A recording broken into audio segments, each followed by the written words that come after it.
Nous nous retrouvons pour ce nouveau chapitre dans lequel nous allons regarder d'un petit peu plus près avec notre amie Monique et le chat d'ailleurs.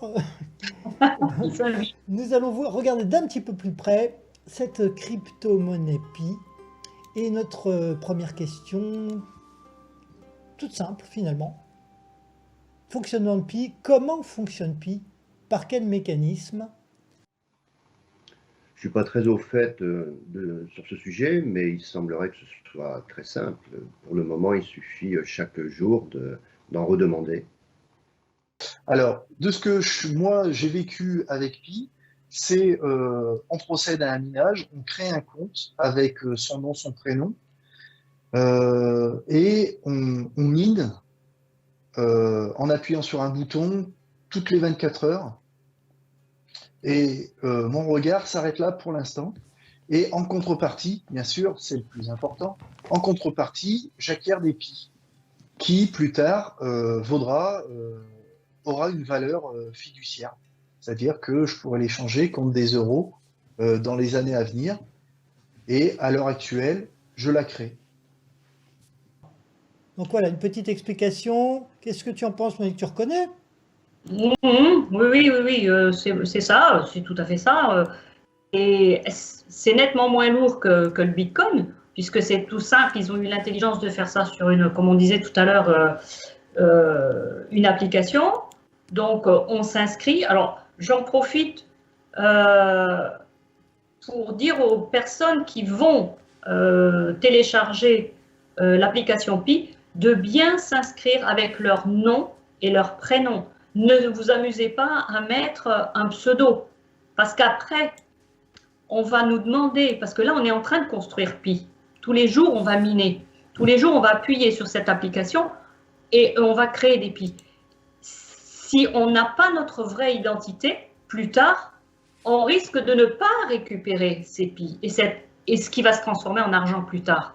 Donc, pas de pseudo. Mettez bien votre nom ou vos prénoms, si vous en avez plusieurs, toute votre identité. On a à peu près 10-15 jours, hein, je ne sais plus, hein, Michel. Oui, il faut vérifier, ce qui est très important, parce que vous savez, des fois, il y a des petits trucs auxquels on n'a pas pensé. Hein. Sur la pièce d'identité, bon, moi, j'ai 3 prénoms. En fait, généralement, tout le monde m'appelle Michel, mais j'en ai 2 autres. Et bon, je sais qu'en même temps, ce sont des Américains qui sont là. Alors, ils vont peut-être faire attention aux accents, ils vont peut-être faire attention à... Donc, du coup, j'ai recopié strictement ce qu'il y avait sur mon passeport et avec mes 3 prénoms, donc sur mon passeport, ma pièce d'identité, donc au moment de l'inscription. Bon. Tout à fait. Voilà, exactement. Donc, puis après, on va voir comment ça fonctionne. C'est-à-dire que d'ici peu, on va nous demander, par le biais d'un logiciel, nos papiers d'identité pour pouvoir donc bien voir qu'on est des gens de sang et de chair, qu'on n'est pas... c'est-à-dire là, tu veux faire allusion au KYC, à IoT, c'est-à-dire... On va dire d'ici le 31 mars. Oui, non. Ah non, non, c'est pas exactement ça. En fait, effectivement, d'ici la fin de l'année, parce qu'en fin d'année, le Pi pourra être converti en monnaie, pourra être utilisé pour acheter des services ou des biens directement, sans être converti si on veut. Hein, il ne faut pas oublier, il y a tout ça. Hein. Il n'y a pas seulement le change, il y a des gens qui vont vouloir faire du change. Tant mieux ou tant pis pour eux. Hein. Et puis il y en a qui pourront acheter directement et il y aura sûrement des affaires intéressantes. Mais d'ici la fin de l'année, pour pouvoir procéder à tout ça, il y aura une procédure à suivre, le KYC, Know Your Customer, qui est une procédure de vérification d'identité qui est prise par les banques, les plateformes de commerce, de change, etc. Et cette procédure vous permet, si vous voulez, de montrer à des organisations bancaires que vous êtes bien une personne et non pas un ordinateur, bien une personne et non pas avec un faux nom mais avec un vrai nom, puisque vous avez des papiers officiellement, il y a même une photo de votre visage qui est pris. Donc ça c'est le Know Your Customer, KYC, qui va être réalisé. Normalement c'est quelque chose de payant, normalement, si j'ai bien compris le copain Salade sur une de ses vidéos. Hein, donc je vous recommande, si vous connaissez pas Pi, d'aller voir Mineur de Pi, Salad met tout un tas de vidéos qu'il a fait depuis très longtemps, qui sont très très intéressantes. Et sur une de ces vidéos, il dit que normalement le KYC c'est 1 euro. Mais donc la core team, l'équipe qui dirige en fait la construction de Pi souhaite mettre en place quelque chose qui soit gratuit pour les mineurs de Pi. Donc actuellement ils trouvent des solutions pour ne pas avoir à faire payer. Et en fait parmi ces solutions, il semble qu'il y a l'usage d'un logiciel tiers qui s'appelle Yoti. Donc si vous avez la possibilité de le faire, je vous recommande bien entendu de télécharger Yoti, Y-O-T-I. Je suis en train de chercher là quelque chose, voilà, ça ressemble à ça. Ça ressemble à ça, je vais vous le montrer. Comme ça, vous aurez le logo. Hein. Regardez, c'est comme ça. Alors attendez, je vais retirer ce truc là, voilà. Vous voyez le logo là, bleu et gris, c'est pour que vous puissiez le reconnaître. Donc il existe sur, voilà, sur votre mobile, vous pouvez le télécharger. Après il va vous demander votre nom, prénom, bon, etc. Une photo, papier d'identité, etc. Et là, tout sera prêt pour passer le KYC qui doit être, quand on vous fera la proposition de faire le KYC, quand l'organisation Pi vous demandera de faire le KYC, vous aurez, je crois, peut-être 48 heures pour le faire. C'est quelque chose comme ça, peut-être 48 heures. Et puis, si durant ces 48 heures, vous ne l'avez pas fait, ne vous inquiétez pas, la proposition vous sera renouvelée plus tard. Mais je vous recommande de le faire dans les 48 heures, vaut mieux que ça soit prêt tout de suite.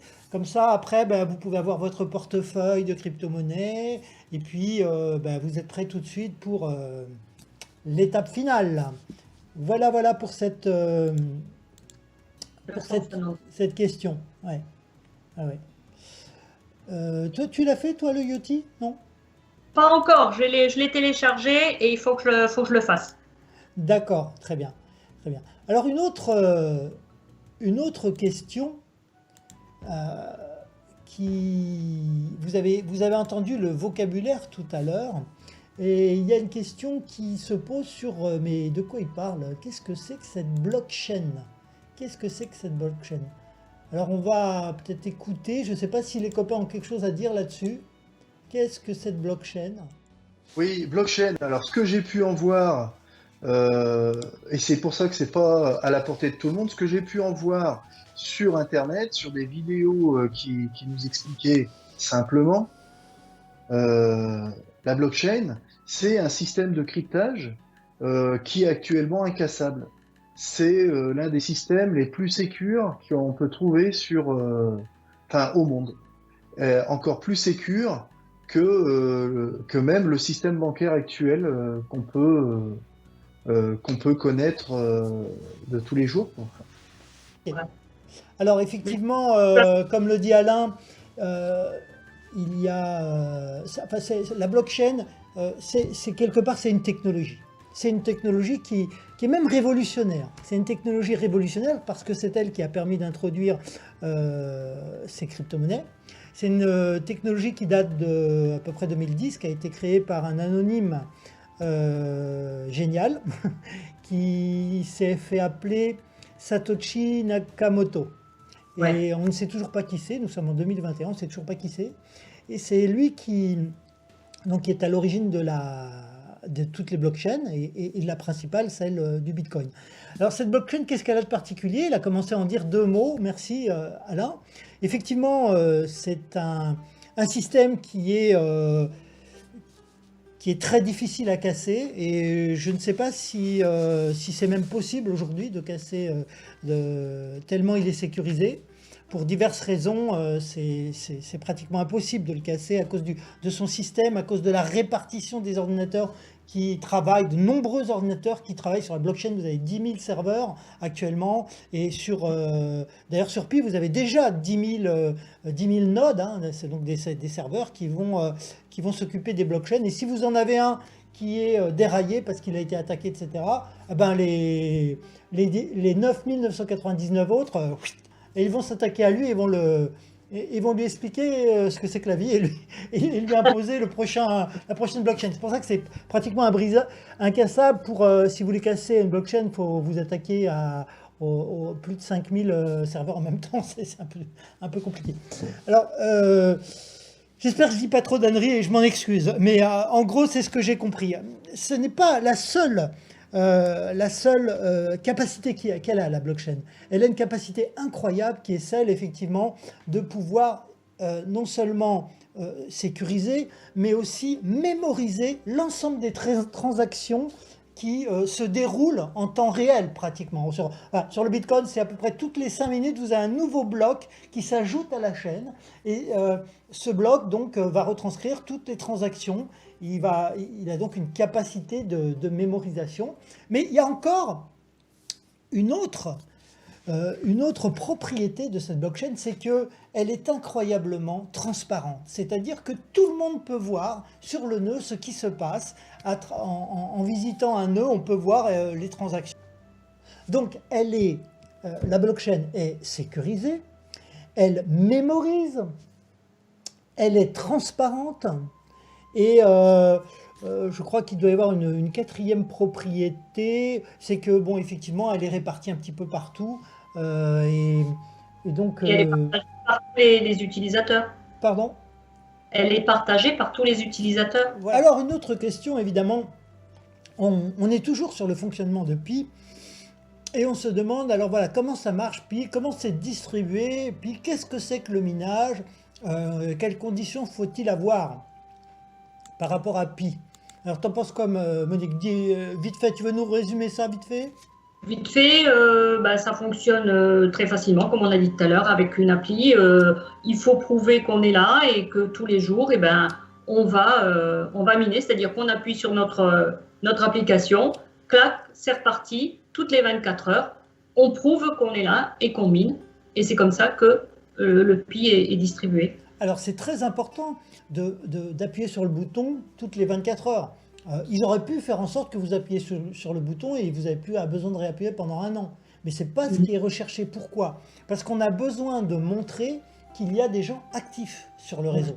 Donc c'est pour ça que toutes les 24 heures, on nous fait reminer. Mais en réalité, s'agit-il de minage, comme sur Bitcoin ou Ethereum? Eh bien, vous le savez, non. Ça ne s'agit pas du tout, ça n'a rien à voir avec le minage comme sur Bitcoin ou Ethereum. Là, on est plutôt devant une distribution de Pi, c'est-à-dire qu'on est devant des Pi qui ont déjà été préminés en quelque sorte. Et puis, vous avez une distribution qui se fait en fonction des gens qui ont demandé. Vous demandez, vous en avez, vous ne demandez pas, vous n'en avez pas. Donc voilà, alors après les conditions, Monique vient d'en parler, toutes les 24 heures, il faut absolument appuyer sur le bouton pour reminer. Si vous le faites au bout de 23 heures, même 23h59, ça ne marchera pas. Il faut que ça soit dépassé, que ça soit à 24 heures et tac, qui retombe à zéro et tac, vous pouvez relancer. Si vous oubliez de 20 minutes, tant pis pour vous. Si vous oubliez de 5 heures, tant pis pour vous. Et en fait, c'est assez amusant. Moi, je vois par exemple les copains, les copines qui sont invités, des fois, je les vois faire le tour du cadran, c'est-à-dire que soudain leur Pi s'arrête à 11h et puis après, le jour d'après, il va s'arrêter à 11h30 et puis au bout d'un certain temps, pourquoi je les vois? Parce que moi aussi, ça m'est arrivé d'oublier et puis de me relever à 3h du matin pour aller miner. Alors évidemment, ça repart à 3h du matin le jour d'après, hein, ça c'est sûr. Hein. Ça s'arrête à 3h du matin. Donc, bon, voilà, on voit des gens qui font le tour du cadran. Alors, il faut leur préciser qu'il y a quelque chose qui est simple. Quand on regarde notre application, si on appuie sur le bouton pour pouvoir miner, on sait que là, tu vois, par exemple, je sais que je dois miner dans 21h20. Donc, oui. Moi, je me mets mon réveil, je me mets Google, je dis, il sonne dans 21h20. Et là, quand ça sonne, il faut que j'y aille. Ce qui fait que je perds très peu de temps. Le lendemain, à 5 minutes près, j'y suis, quoi. Et c'est là que vous allez découvrir les copains que vous avez invités, s'ils sont disciplinés avec eux-mêmes ou pas. Moi, c'était pas mon cas. Du coup, je me suis mis le réveil. Mais je crois qu'ils l'ont fait direct. Il y en a, ils ont eu le réflexe direct. Tac, ils ont mis leur réveil et toutes les 24 heures, ça sonne et ils perdent pas une minute. Donc c'est assez marrant de voir effectivement, on n'est pas tous efficaces autant les uns que les autres, hein, même devant des choses qui relèvent de l'argent. Euh, alors, euh, là j'ai introduit une nouvelle question, conduite de l'utilisateur, sécurité de ses avoirs. Alors qu'est-ce qu'on peut dire là-dessus? Qu'est-ce que tu en penses? Conduite de l'utilisateur, on a dit, bon, il faut toutes les 24 heures miner. Mais y a-t-il d'autres choses à savoir? Qu'est-ce qu'il faut Moi, j'ai envie de dire, la première chose, faites attention de ne pas crier sur les toits combien vous avez dans votre portefeuille en crypto-monnaie. Parce qu'aujourd'hui, ça coûte 0 €. Mais si demain, ça prend ne serait-ce que 10% de la valeur du Bitcoin, ça va faire beaucoup d'argent. Vous voyez, je dirais même 1%, ça peut faire beaucoup d'argent. Même 1% de la valeur du Bitcoin. Aujourd'hui, le Bitcoin est à 60 000, donc ça fait 1%, ça ferait combien? 60 €. Même ça, si vous en avez 1000, bon, bah, ça commence un petit peu à monter, vous voyez. Voilà, donc il faut faire attention à ce qu'on dit, faire attention à ne pas, évidemment, là, votre compte, il est sur un numéro de téléphone, donc prenez garde de ne pas perdre ce numéro de téléphone, parce que vous avez des gens qui changent de numéro de téléphone tous les ans, vous voyez, c'est dommage. Vous voyez, parce que là, par contre, si vous changez de numéro de téléphone, avant d'avoir fait le KYC, etc., ben, vous risquez malheureusement de perdre Ouais, votre portefeuille en même ouais. temps, hein. Je pense à leur dire ça, c'est vrai. Donc faire très attention à ça. Puis conduite de l'utilisateur, bien sûr, je vous recommande d'inviter des gens. Nous, on l'a fait, hein, on a invité d'autres personnes et du coup, ben, on mine plus vite. On mine beaucoup plus vite. Si vous n'invitez pas, vous minez moins vite. Vous gagnez moins de pi pour la même durée que quelqu'un d'autre. Voilà. Exact.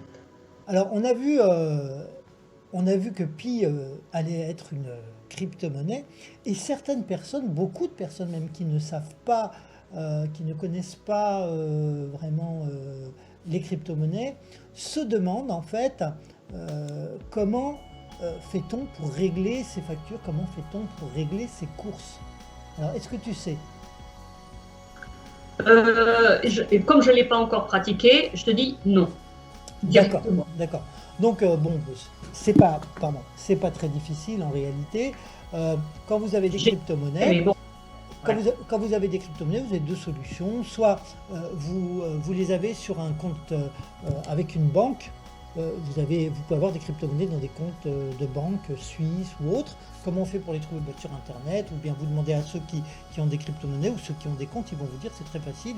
Ils seront même, je dirais, récompensés pour avoir amené un client de plus. Et c'est pas forcément cher et même généralement c'est gratuit.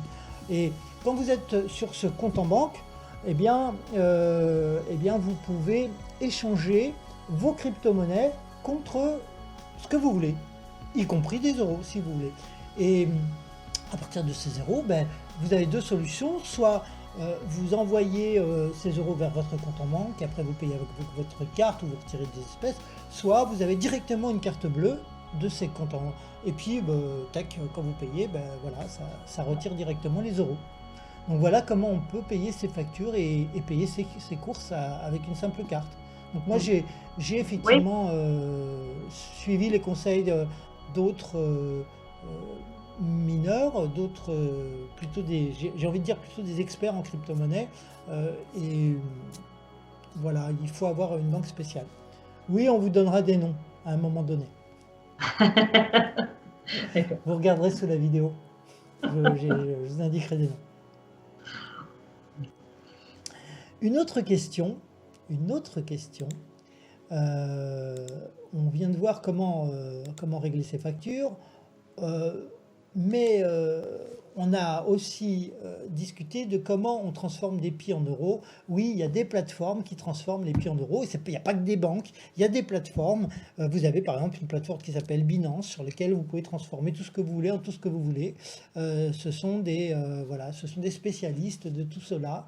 Et bon, il y a tout un tas de plateformes qui font ça. Et les banques, justement, elles ont envie de devenir des plateformes de ce type-là, quoi. C'est parce que pour elles, ça représente un peu un avenir. Une autre question, et là je crois qu'on va pouvoir laisser s'exprimer peut-être peut-être Gilles, je ne sais pas, ou, ou Alain. Cette question, c'est l'étape 3. Comment cela se passera-t-il à l'étape 3 de Pi Network? Comment les choses vont arriver? Comment ça va se passer? Alors, est-ce qu'on a quelque chose? Est-ce qu'il y en a un qui veut intervenir là? Non? Toi, tu as une idée, peut-être, Monique? Non, vas-y, je te laisse faire. Non, ben moi, je crois que j'en sais pas plus que tout le monde, en fait, sur l'étape 3. Ce que je sais, c'est qu'ils vont évaluer le pi en fonction de la quantité de pi, de la quantité de comptes qui font fonctionner pi régulièrement, mais aussi en fonction des transactions qui ont lieu, parce que quand ils vont l'évaluer, il y aura déjà des transactions qui auront lieu. On pourra échanger déjà des pi contre des services ou des biens. Il y aura donc quelque part une microéconomie à l'intérieur de pi. Et on a beaucoup de personnes qui cherchent comment dire, à développer cette microéconomie, ce qui est très très bien parce que ça renforce l'intérêt de pi, et puis sa dynamique, sa richesse, ça l'agrandit. Mais il ne faut pas oublier que pi permettra aussi, c'est inévitable, permettra d'être changé en autre chose, et que ça permettra aussi d'ouvrir pi à tout le reste du marché. Bien entendu, on pourra échanger pi pour faire des choses. Et pour acheter peut-être certaines choses, par contre, il faudra acheter des pi. C'est-à-dire, par exemple, moi je vois, j'ai des produits, je suis le seul sur Terre à les vendre. Ce sont des produits qui peuvent intéresser, eh bien, ils ne seront dorénavant vendus seulement sur pi. Il n'y aura pas d'autre moyen pour s'en procurer que d'acheter sur pi. Et je vois, je suis en train aussi par exemple, de créer une activité avec d'autres personnes, une activité destinée aux professionnels. Et je pense qu'on aura effectivement aussi la possibilité d'accéder à ces services que nous allons vendre, mais il faudra payer en pi. Enfin, il y aura peut-être d'autres possibilités, mais en tout cas, sur pi, ça sera possible. Voilà. Hein, comment ça... Alors, au niveau de l'étape 3, je pense qu'à partir du moment où on aura cette évaluation qui sera faite, on aura un portefeuille. Là, déjà, le 31, dans quelques jours, ils vont nous donner un portefeuille, mais pour une monnaie fictive, pour nous permettre de nous entraîner, parce que dans les crypto-monnaies, si vous trompez de chiffre, sur le destinataire, ou si vous trompez de chiffre dans ce que vous allez envoyer, c'est trop tard. C'est fini, c'est trop tard.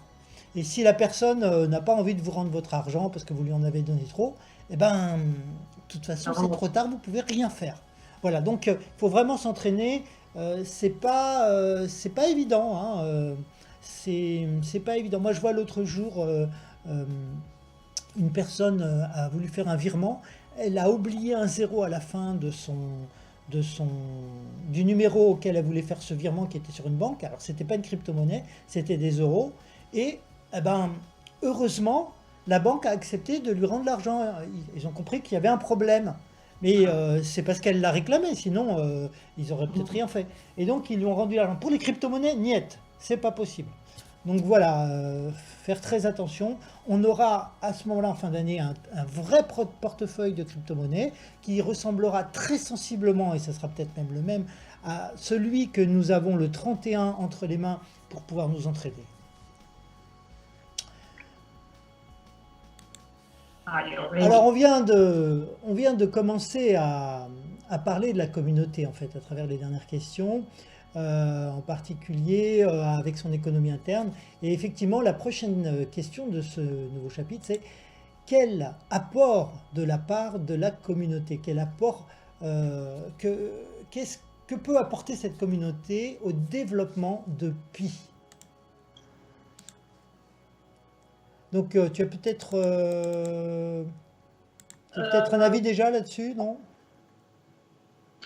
Disons que sur Pi, ce qui est intéressant, c'est qu'on va pouvoir émettre des idées, donner son avis, et du coup,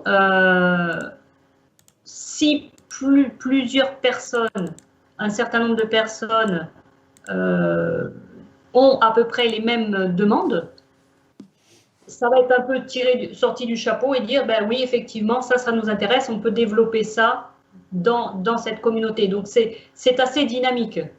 Alors, effectivement, alors on va aborder ça dans la prochaine question, puisque là, tu viens d'aborder la question du brainstorming. Et Oui. donc, alors, la communauté de Pi, c'est une communauté très dynamique. Il y a beaucoup de personnes qui s'intéressent à Pi, puisque actuellement, on prend peut-être 1 million de personnes supplémentaires par an. On doit être à 14-15 millions là actuellement. C'était 14 millions il n'y a pas longtemps, mais ça monte très très vite. Et parmi ces personnes, vous avez des informaticiens, alors vous avez des développeurs qui réfléchissent à des applications, mais vous n'avez pas seulement des informaticiens, vous avez d'autres personnes qui ont simplement des idées. Et eh ben c'est cette communauté dynamique de Pi qui échange beaucoup sur Internet, qui crée des vidéos, et même des réunions dans certains pays. Vous allez voir, il y a des gens qui se réunissent en Chine, partout. Il y a des grosses communautés de Pi en Asie, en Amérique et en Europe. Mais aussi, il y a des communautés de Pi partout qui sont la richesse de Pi. Parce que sans tous ces gens-là, Pi n'est pas une monnaie. C'est une monnaie parce que elle est partagée par de nombreuses personnes, et là on est à plusieurs millions. Et un jour, on sera même plus nombreux que la population française, puisqu'on est pour l'instant à 14 millions, mais ça ne va pas en rester là, hein, je peux vous dire. Il y a des projets, il y a des courbes qui vont à 100 millions, et ça ne m'étonnerait pas que d'ici 4-5 ans, ça les atteigne. Donc voilà, pour la richesse de Pi, on a déjà pas mal de choses, et cette richesse de Pi, on l'aperçoit à travers ce projet dont tu as commencé à parler, Monique, à savoir le brainstorming.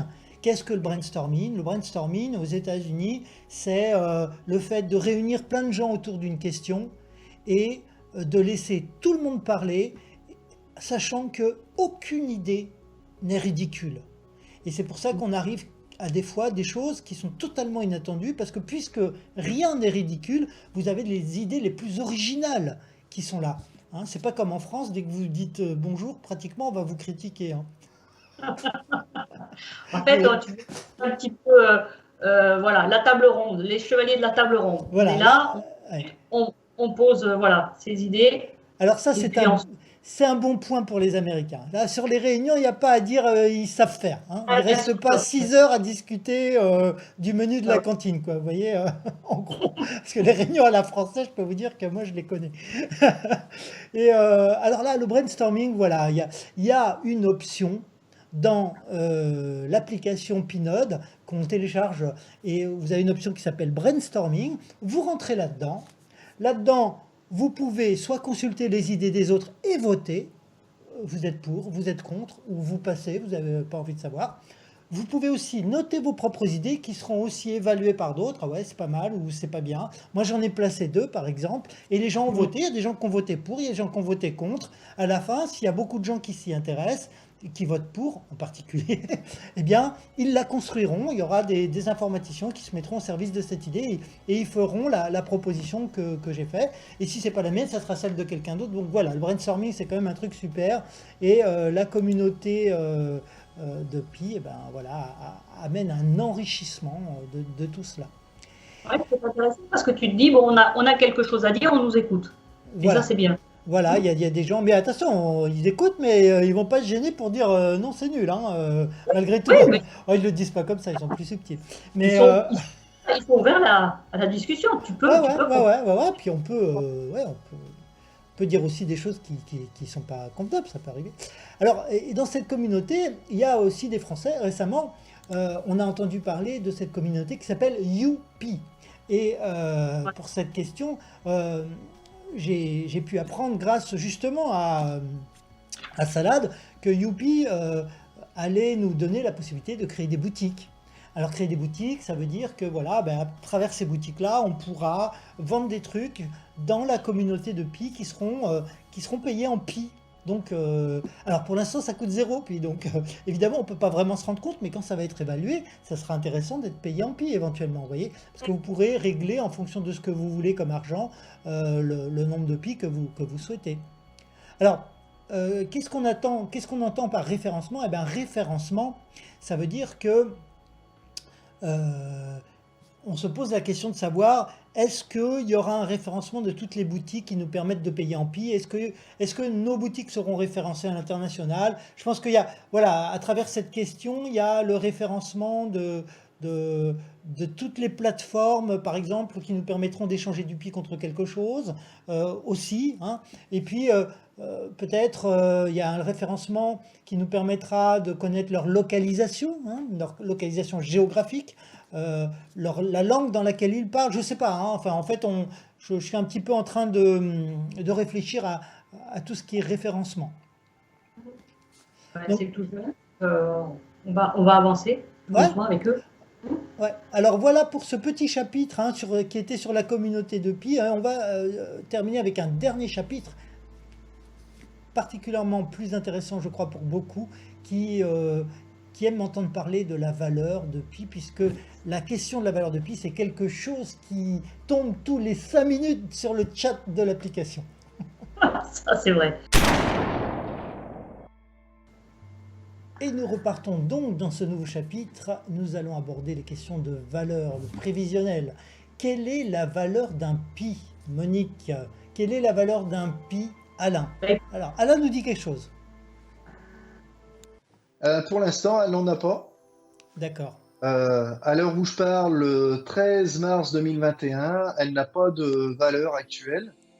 Ça sera dans la prochaine étape où elle sera estimée et aura une valeur d'échange. Oui, apparemment, le Pi coûte 0 €, Monique. Pour l'instant, c'est 0 €. On peut faire toutes les suppositions qu'on veut. Pour l'instant, on est en train de le construire. Pour l'instant, on est en train de, plus on va miner, plus on sera, et plus après, il y aura une valeur. Pour le moment, on peut dire ce qu'on veut, on n'en sait rien. D'accord. Mais peut-être... Oui. Peut-être qu'on peut avoir une idée de la valeur de Pi à son lancement. J'ai entendu dire qu'il pouvait être évalué à 1,70 $, mais il n'y a aucune certitude à ce sujet. Alors, ce que j'ai pu en lire, elle est estimée à l'heure actuelle à 1,7 $. D'ailleurs, Michel, est-ce que c'est une bonne ou une mauvaise nouvelle, tout en sachant que le Bitcoin avait avait été évalué à beaucoup moins que 1,7 $ d'ailleurs. On était largement en dessous du dollar.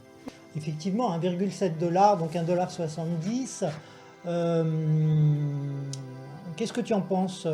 C'est un comptable qui avait fait cette estimation-là. Il avait fait une vidéo, il avait montré qu'effectivement, voilà, on aurait pour 1,70 $ selon ses calculs. Est-ce que c'est... Toi, tu en penses quoi, Monique? C'est une bonne nouvelle ou pas? Oui, c'est une bonne nouvelle. Imagine si tu as miné toute l'année et au vu du montant qui se fait là tous les jours, c'est pas mal, effectivement. Maintenant, j'émets des réserves. Pour l'instant, j'en sais rien. On n'en sait rien. Moi, j'attends la fin de l'année pour voir. D'accord.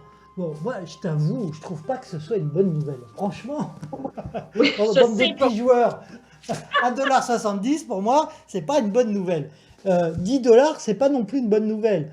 Je dirais, pour moi, une bonne nouvelle, c'est 1 centime. 1 centime, ouais. Ben, pourquoi, à votre avis?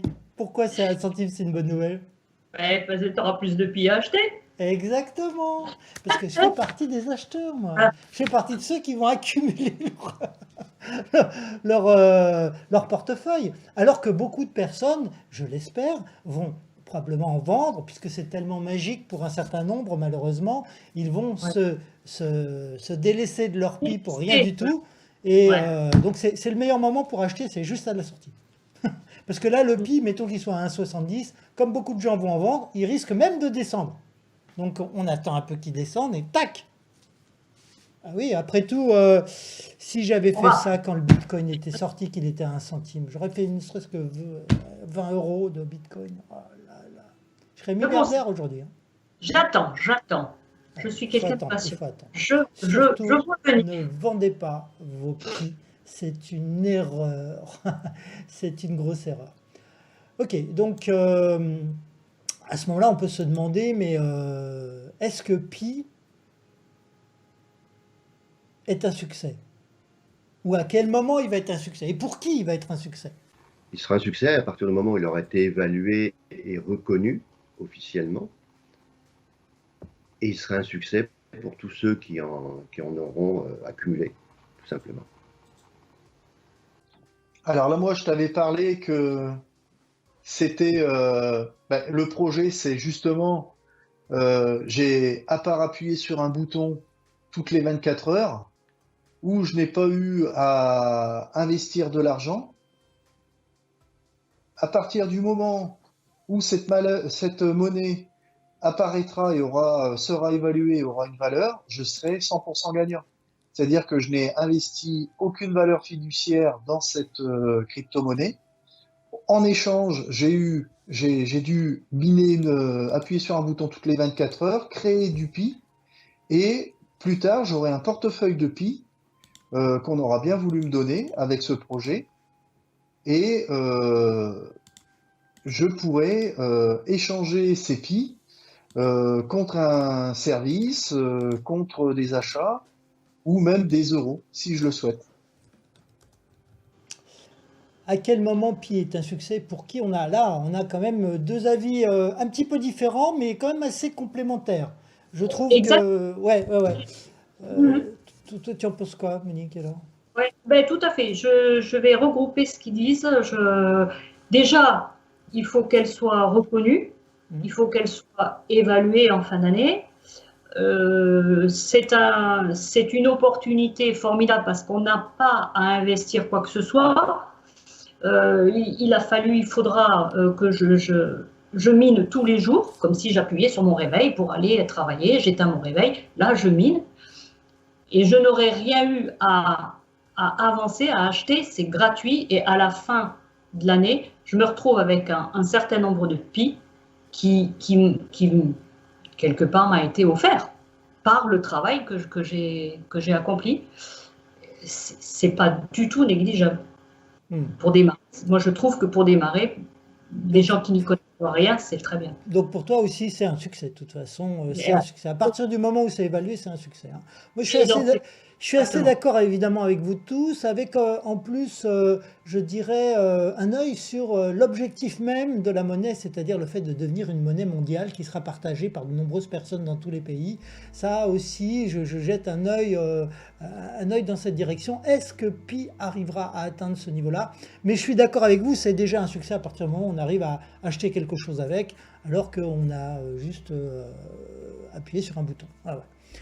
Euh, ensuite, On va espérer qu'elle frise les moustaches au Bitcoin après.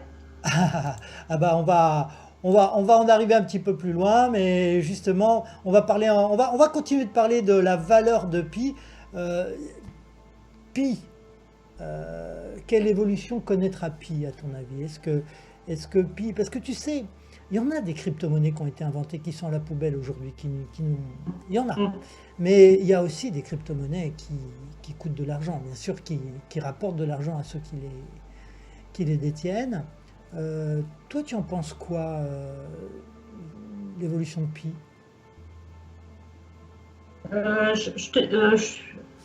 Moi, je dis que si elle arrive à regrouper le fait de pouvoir acheter et vendre des biens et des services et avoir ces contrats, ces smart contracts en même temps, je pense qu'elle a de la chance de percer. Elle C'est-à-dire aura, qu'elle resterait, donc, hein, ce serait quelque chose qui pourrait dans l'avenir avoir de l'avenir. pour moi, je pense, oui. Ouais, Hmm. je pense que ouais. Les assurances et tout vont être intéressés par ça. D'accord. Je pense que le Pi peut avoir de l'avenir et évoluer favorablement en prenant de la valeur. et surtout en étant diffusé à un maximum de personnes sur Terre. Le projet Pi, vu l'équipe qu'il y a derrière, et avec les idées que cette équipe a, évoluera en fonction des demandes de ceux qui l'utilisent. On parlait de brainstorming tout à l'heure. La communauté et les idées qu'elle a fera évoluer l'échange d'épis. Je vois, elle s'adaptera. Je vois ça dans quelques temps. Elle s'adaptera aux besoins de l'utilisateur, ce que aucune crypto-monnaie ne fait actuellement. Et surtout pour Monsieur Tout le Monde. Il est vrai que tout à l'heure on a rappelé que Pi était pourvu de contrats intelligents, tu sais, les smart contrats. Et voilà. Qu'est-ce que c'est qu'un smart contract? Est-ce que c'est intéressant? Toi, tu as entendu parler des smart contracts, hein? Alors, j'ai entendu parler des smart contracts. J'ai un peu de mal quand même encore à voir comment tout ça, ça va s'organiser, comment ça va s'imbriquer, comment on va pouvoir y avoir accès. C'est normal, ça fait pas longtemps que je suis dans les cryptos. Donc, le temps de comprendre comment tout ça fonctionne, voilà, j'avance tout doucement, tu vois, comme un enfant qui lâche sa table pour pouvoir aller un peu plus loin. Faut que voilà, effectivement, je trouve que c'est encore assez jeune, et bon, ça va se faire. Il n'y a rien à faire, ça va se faire. Ça a été créé, ça ne peut qu'évoluer, que continuer. Oui. Pour moi, les smart contracts, en fait, j'ai le sentiment, quand je vois, par exemple, sur l'Ethereum, j'ai le sentiment que c'est la porte ouverte aux entreprises dans leur projet d'investissement pour résoudre des conditions de contrats commerciaux intéressants. Et avec les smart contracts, par exemple, pour être un peu plus concret, eh bien, on peut faire toutes sortes d'échanges commerciaux, de la simple conversion de monnaie, par exemple. Tu sais, tu convertis des euros en dollars ou en yens ou en autre chose ou en crypto-monnaie. Tout ça, ça peut être fait par des smart contracts. Ça peut être fait, du moins, dans le cadre de l'évolution dans le cadre des smart contracts, en s'appuyant sur la blockchain. Mais pas seulement, puisque c'est déjà des choses qui se font sur l'Ethereum. Il faut savoir que quand il y a des smart contracts qui sont employés, il y a ce qu'on appelle des fees, c'est-à-dire des pourboires. C'est pas des pourboires, c'est des frais de transaction en quelque sorte, D'accord. qui viennent donc, je dirais, enrichir entre guillemets les gens qui facilitent les nœuds, qui facilitent les transactions, enfin qui facilitent la communication de la blockchain le long dans le réseau. Donc je pense que pour le Pi, ça sera la même chose. A priori, ça sera la même chose. Il n'y a pas de raison que ça se fasse gratuitement. Parce que les gens, ils payent leur électricité quand ils allument leur PC pour pouvoir faciliter la communication. Donc il y aura aussi... alors est-ce que ça sera bien réglé dès le début? Je l'espère. Parce que par contre, pour l'Ethereum, c'est pas très bien réglé. On en arrive à des situations où les frais sont tellement importants. Bon, c'est sûr que si vous avez 50 000 $ à échanger, qu'on vous fait payer 100 $, ça va. Mais si vous avez 50 $ à échanger, qu'on vous fait payer 100 $, là, vous voyez, il y a un petit problème, quoi. Vous voyez. Donc, on arrive à des situations un peu comme ça avec l'Ethereum. Donc, j'espère que pour nous, ça sera quelque chose d'un petit peu différent, évidemment. D'accord. Voilà. Alors, on va attaquer une dernière question que tu as suggérée tout à l'heure,